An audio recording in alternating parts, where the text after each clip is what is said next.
In today's video, I'm going to teach you how to create, run, and debug code with Claude Code from start to finish. We'll begin on the Claude Code website or app, such as Claude.ai. If you're new, create an account. Otherwise, sign in so you can save your work and access your files across sessions. Once you're in, look for the option labeled New Project or New File. Choose New Project if you want room to organize multiple files together, or New File if you're just experimenting with a single script.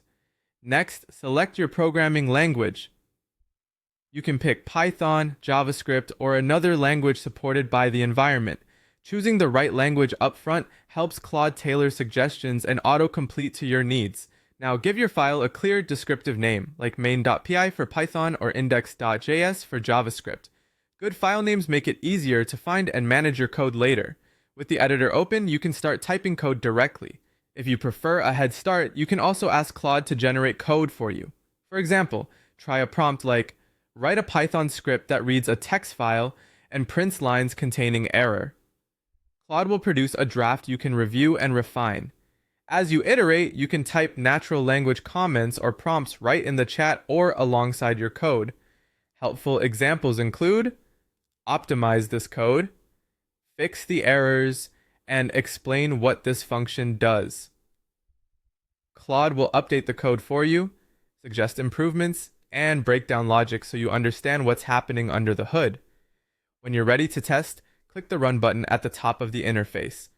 Watch the console window for output. You'll see printed results, logs, or any diagnostic messages your program emits. If something goes wrong, don't panic. Read the error message carefully in the console to identify where the issue occurred. Then ask Claude, why am I getting this error? It will explain what the message means, point out the likely cause, and suggest specific fixes so you can resolve the problem quickly. After you've reached a working version, it's time to save or share your code. Use export, download code, or save locally depending on how you plan to use it. You can bring the files into your own environment for further development, or share them with collaborators so they can run and review your work. That's the full workflow. Sign in, create a project or file, pick a language, name it, code with Claude's help, run and review output, handle errors with targeted guidance, and export your final files for use anywhere.